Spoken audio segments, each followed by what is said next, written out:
first padded practice with a lot of energy, which was good to see. And then yesterday, Sundays in camp, we always give them off and try to use it as a recovery day. Had a lot of meetings yesterday and a lot of meetings this morning, which are very essential with our progress right now. And then this afternoon, we'll get back to getting in with another day of pads before tomorrow being full pads, which will be a lot more contact. So just kind of where we're at, a lot of position battles. I know you guys want to, know how each and every one of the position battles are going. So if you have specifics, I'll take the questions. But do think that there's a lot of competition at every spot, which was something that we were excited about coming into camp, with the numbers being like they are, a lot of the returning guys, and then adding as many new guys as we can. So a lot of position battles going on, which is exciting to see. So if there's some specific questions on guys, then I'll be happy to answer. Those position battles in the offensive line, give us your thoughts on what those are going to shape up to be for the game. Yeah, I know one of our guys kind of gave you a temporary depth chart, the starting lineup, but we'll keep adjusting that. For instance, Pat Egger and Nick Kindler, both are not, and again, there's no starters right now, but those two guys are acting and playing like they're starters, which is going to develop depth, which is fantastic. They're two swing guys right now. Nick can play either one of the tackle spots. We talked about Spain and Fife the other day, the last time I was in here, and they both have got their bodies in phenomenal shape and they look good. But Kindler's not just going to concede the battle to him, so he's playing well. And then Edgar the same way. Mark Lewinsky and Quentin Spain finished the spring really well, and have had good off season and are playing pretty good and getting themselves in position where two talented kids that haven't started it all yet here. But Pat again has been he's played a lot of ball and started a lot of games here, so he's not going to concede those battles at guard either. But Pat's playing well, a lot of energy. We got three centers that are all same situations, haven't played a whole lot of ball here. Stone just keeps learning. He's got a long ways to go. Matteo is snapping the ball well. He's a freshman. Orlowski's a freshman. So we got three bodies there that we just need to keep working to see who's going to win that game. On a new team every year, you have to develop leadership, or do you develop leadership? Does it develop itself? Number one. Number two, does it have to be the quarterback? And number three, can there be like a quiet leader rather than the guy that you always see jumping around? Yeah, we've talked a lot about that with our group, and started our meeting last Wednesday with that same very subject, Bob, as far as what defines a leader, what's the definition of a leader. You can't find it. I mean, it's not in any book, it's not in the dictionary, it's not the same every year. So what I've told our guys is, we got to develop leadership, that's for certain. It was a big issue on last year's team, and I mean issue in a bad way. We need to develop it, and we need to find out who's going to be the guys that we can count on. Everybody in the whole room, everybody on the team, everybody that's practicing right now, coaches and players, have the capabilities to be a leader. It starts with being able to lead yourself and do everything right on and off the field. And then you got to get yourself in position to make plays, and once you have opportunities to make plays, then leaders kind of step up and make those plays. But does it have to be the quarterback? Naturally, it kind of takes place that way, yeah. It doesn't have to be. I told all three of those quarterbacks right now, you're not going to be in any leadership groups with me, just because they got other things to worry about right now. They got to worry about, getting better at being a quarterback and being the starter. It'd be hard. Can a backup quarterback be a leader? Yeah, but he's got to, he's got to have a role, and he's got to embrace that role, and he's got to accept the role, and he's got to do that. So, but none of those guys we're not focused on that right now with them. You said that leadership, at least in some ways, is an issue. don't want to expand on it.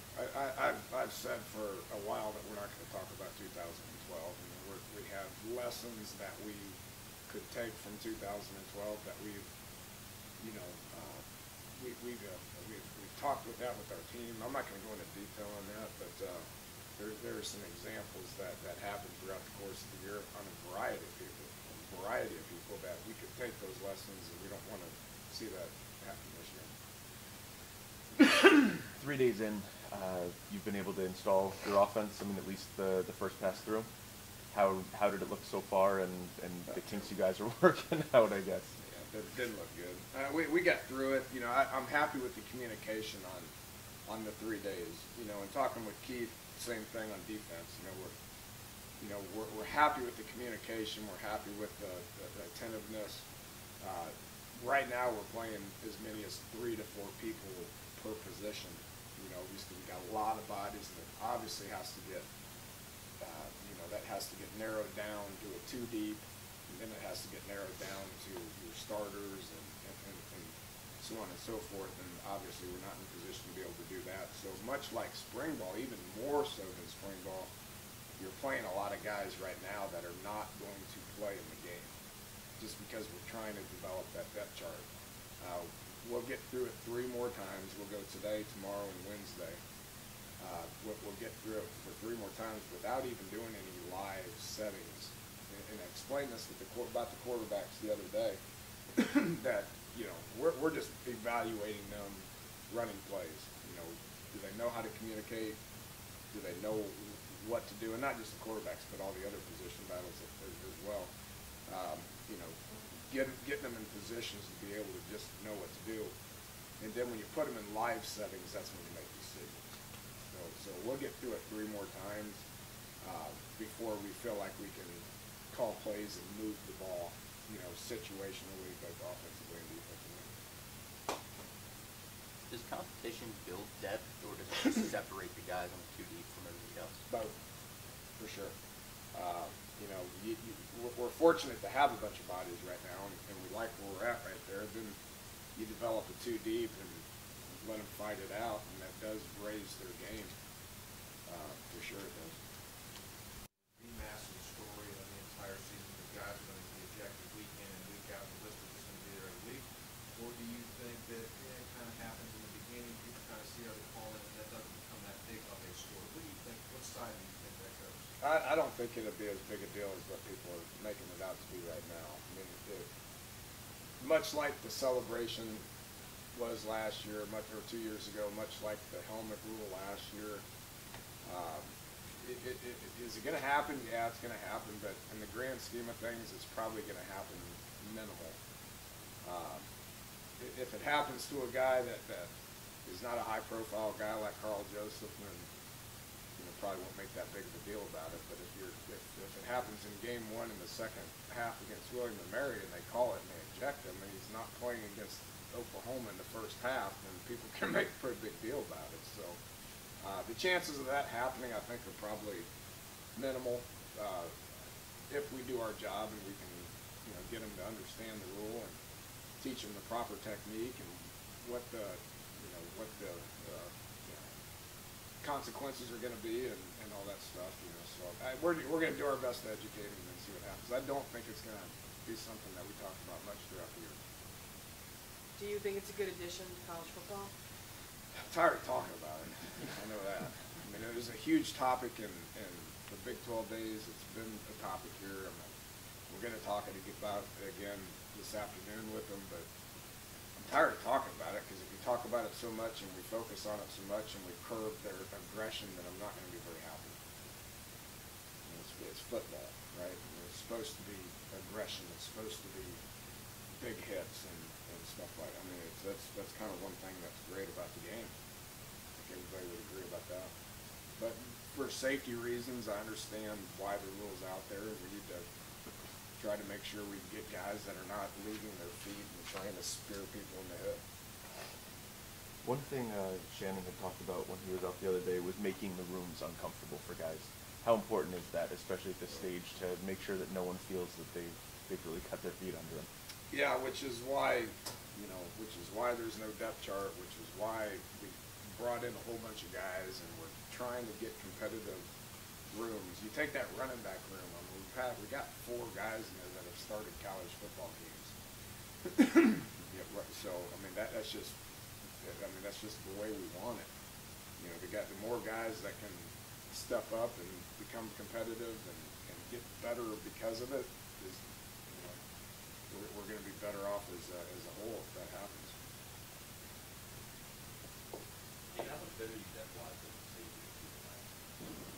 So we're not very deep at safety. I mean, it's real similar to what it was last year. You know, Carl's playing well, Cook's playing well.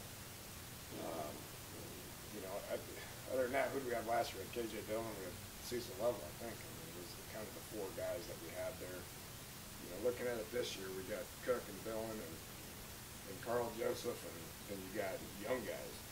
You got young guys that are not ready to play yet, and Jared Harper, Malik Reeves, and Jeremy Tyler. These guys aren't ready to play yet. They're young. They got to keep improving. So for us to be better depth-wise, those guys got to get better. And after one padded practice, I'm not prepared to say that they're ready. You had 3 guys who won your scholarship guys first day status of Henry Howard and Same. Same. I've not heard from them.